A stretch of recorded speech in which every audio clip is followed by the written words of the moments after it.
Além da concentração comum, do título, da molaridade, da fração molar, existem outras maneiras de se expressar a concentração das soluções.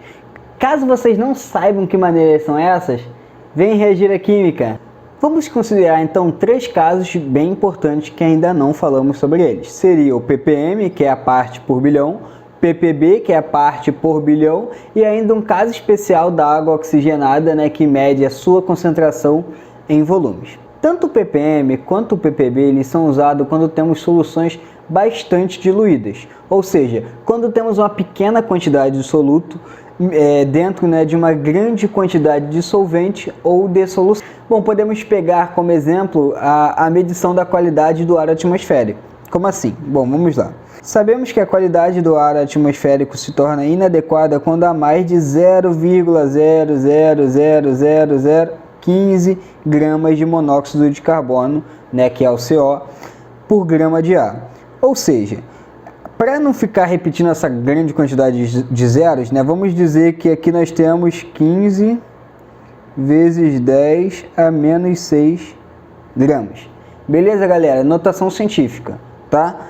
Então nós temos, é a mesma coisa aqui, tá? 15 vezes 10 a menos 6 é a mesma coisa do que 0,00015 gramas, tá? Só para ficar mais fácil, não ter que ficar repetindo essa quantidade toda de zero quando a gente for falar. Bom, então nós temos 15 vezes 10 a menos 6 gramas de monóxido de carbono por grama de ar. O que isso significa? Que a cada 1 grama de ar, nós vamos ter 15 vezes 10 a menos 6 de monóxido de carbono. Então, o ar atmosférico ele começa a se tornar inadequado de ser respirado quando a gente tem essa quantidade de monóxido de carbono. Beleza? Então, galera, vamos pegar esse esquema aqui que a gente está vendo aqui na imagem, estabelecer aqui uma relação estequiométrica para vocês entenderem melhor como funciona nessa questão do ppm. Então, galera, vamos ver esse esquema aqui, nessa relação estequiométrica aqui, para a gente entender melhor como funciona a parte do ppm. Então, vamos lá. A gente tinha 15 vezes 10 a menos 6 gramas de CO por grama de ar. Então, a cada 1 grama de ar, nós tínhamos 15 vezes 10 a menos 6 gramas de CO. O que a gente vai fazer? Vai multiplicar ambos os valores por 10 a sexta. Tá? Vamos multiplicar ambos os valores por 10 a sexta. Quando a gente multiplica ambos os valores por 10 a sexta, então aqui tinha 15 vezes 10 a menos 6 vezes 10 a 6, o 10 a menos 6 corta com 10 a 6 e sobra apenas 15. Então nós temos 15 gramas de CO e 1 vezes 10 a sexta vai ser 10 a sexta grama de ar, ou seja, 1 milhão de gramas de ar. Então a cada 1 milhão de gramas de ar nós vamos ter 15 gramas de CO, daí o parte por milhão. Por que parte por milhão? A cada 1 milhão de partes de ar, nós vamos ter 15 partes de CO. Conseguiram pegar? É mais ou menos isso, beleza? Então a gente diz então que a cada 15 partes de CO, em 1 milhão de partes de ar, ou abreviadamente, 15 ppm de CO, né, de monóxido de carbono, no ar, beleza?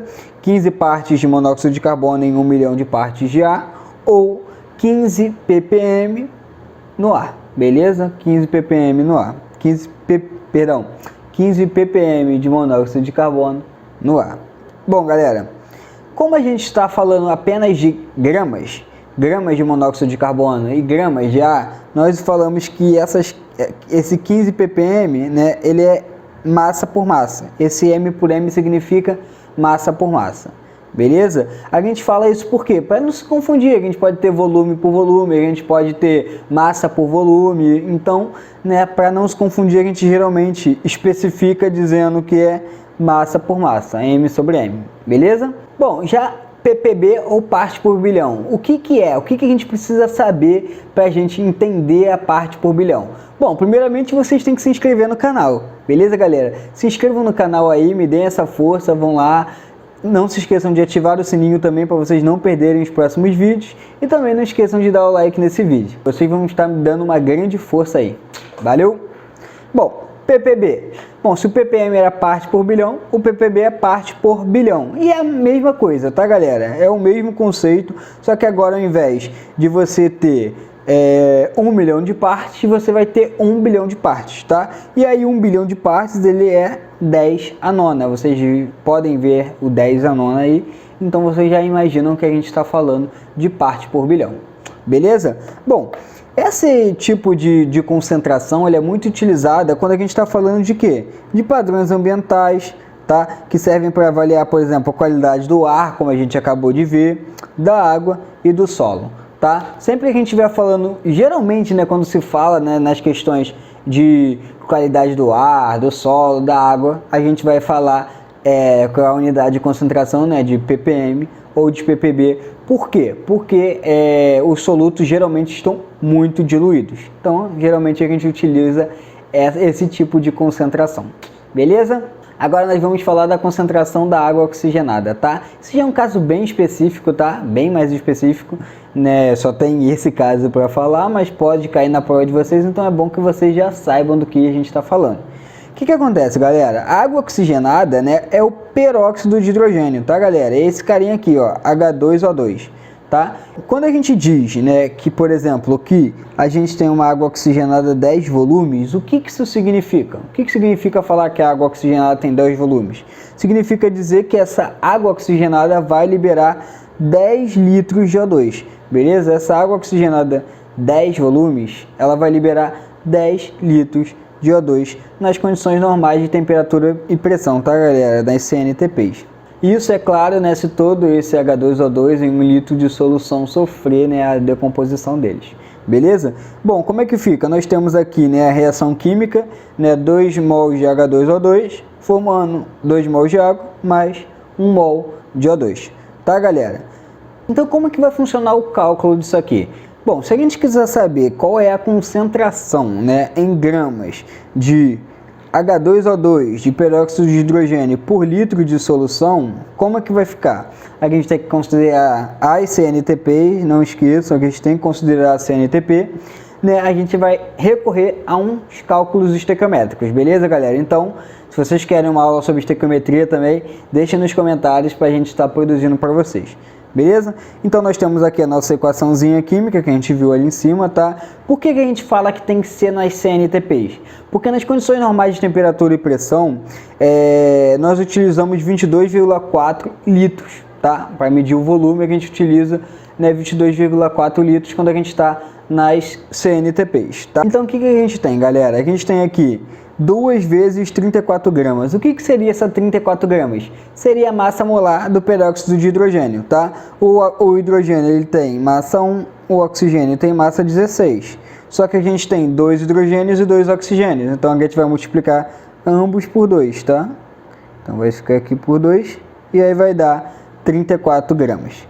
Beleza, galera? Por que esse 2 na frente? Porque o número de mols de peróxido de hidrogênio é 2. Então a gente tem que multiplicar esse 34 por 2. Beleza? Então vamos lá. A gente sabe que, segundo a relação de mol, a gente tem que 1 mol de qualquer composto vai ser equivalente ao volume dele nas CNTPs. Então por isso que a gente tem aqui 2 vezes 34 gramas equivalente a 22,4 litros na CNTP, beleza? A gente quer saber qual vai ser, né, a concentração, né, de peróxido de hidrogênio quando a gente tiver 10 litros.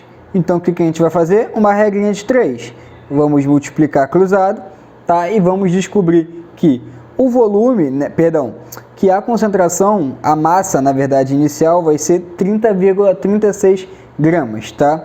Como esse valor corresponde a 1 litro, vai ser 30,36 gramas por litro a concentração, né, dessa solução que nós obtemos.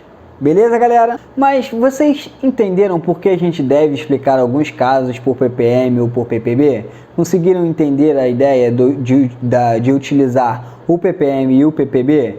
Vocês também saberiam me dizer algum outro exemplo onde a gente pode utilizar o ppm e o ppb no nosso cotidiano? Se vocês sabem, deixem nos comentários. Caso vocês não saibam, deixem nos comentários também que eu vou estar respondendo vocês e tirando a dúvida de vocês, tá, galera? Não se esqueçam também de se inscreverem no canal, ativarem o sininho e também não se esqueçam de deixar o like nesse vídeo. Valeu!